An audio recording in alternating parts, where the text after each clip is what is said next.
gender to marry.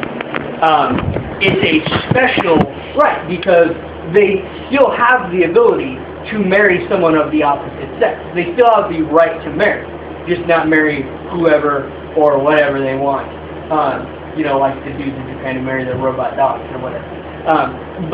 So it's essentially a special carve-out of what marriage means just for them. Whereas, for example, interracial marriage, a dude and a woman, they should be allowed to get married, just one's black and one's white, therefore that's a civil right. I think that, from what I understand, is their argument. I used to have a problem with the wording of it too, until I realized that maybe human rights are more important than any definitions. I don't care. Literally, But you have to care about civil rights, or else you're going to fucking lose yours, and you at least don't deserve yours. Well, okay, I don't say I won't care. I have no emotional connection. I don't get work. I will always vote to expand rights for gay people when it comes to the props and all that stuff. I get more worked up about taxes and about general personal liberty, like expanding search warrants and the power of the police to do things, than I do about that sort of thing. Because I think I get more worried about economic stuff because I'm a firm believer that wealthy, happy people will always be more expensive towards the rights of others than unhappy people. And if more people have more things and more money and are generally stable and happier in their jobs, they will always be more willing to be more free. I call that true generally. So, I mean, that's why, I always say, make it so that everybody in the U.S. can get a good job, or at least try harder. You know what? The gay stuff and the African-American high school dropout rate. If people can get good jobs, that stuff will fix itself. Just about everything that Obama is doing about the job problem is to expand government jobs.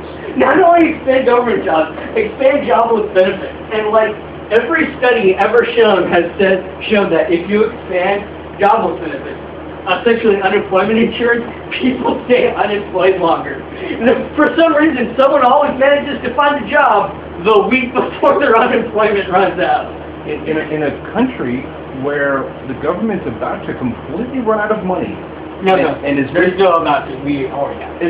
in a completely unsustainable national lifestyle, his solution to the jobless problem isn't to stimulate private jobs. It's to stimulate government jobs that we can't afford, even if we wanted to. Even if that was a good idea, even if federal jobs and government jobs in general were a great idea, which they're not, even if they were, we can't afford them. And that's just going to get worse in the next few years. So all of these jobs that you've spent billions and trillions of dollars to stimulate are inherently going to be gone in a decade. You're doing nothing. You could have spent half that much money, stimulate private jobs, lower taxes for the fucking wealthy. Yeah. And I'm getting so tired of hearing people go, oh, you can't lower taxes for the wealthy. Well, yeah, but you know what happens when you lower taxes for the wealthy? Those people have more money and they're more willing to hire more help. But I don't everybody goes, we need to raise taxes on people who make more than $250,000 a year. We have to get rid of their private jet exemption. There are 1,000 private jets in the country. There are a lot more families that make more than $250,000 a year. There's a wide gap between, let's say a person that owns 2 car dealerships and Paris fucking Hilton. Yeah, exactly. I was going to go with the hardware store, but yeah, car dealership. Perfect. People don't realize when they rail against tax cuts for the wealthy that we're not fucking talking about Donald Trump and Bill Gates. We're talking about that guy who owns a car dealership downtown that employs 35 people. He makes $500,000, but the problem is he makes $500,000 and he has to turn around and give his 7 employees $40,000 each. Yeah. So okay, you're going to start taxing him more?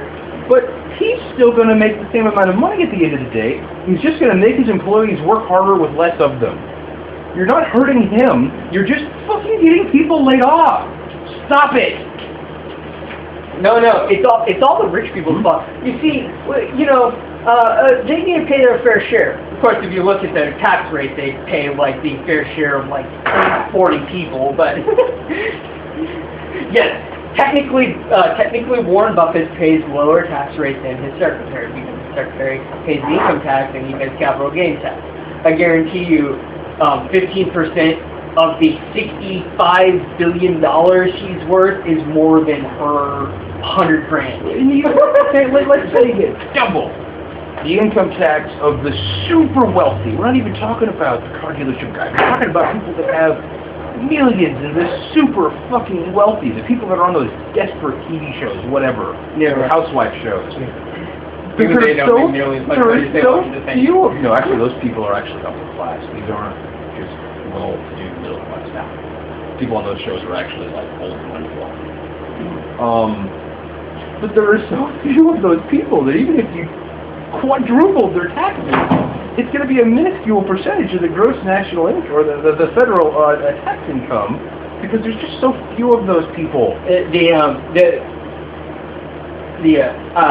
There was, I forget some libertarian guy. I would. You sure look at the Sports Center. Someone, it was some libertarian who was saying something like, the wealth, not the income, the wealth of the 400 richest people in the U.S.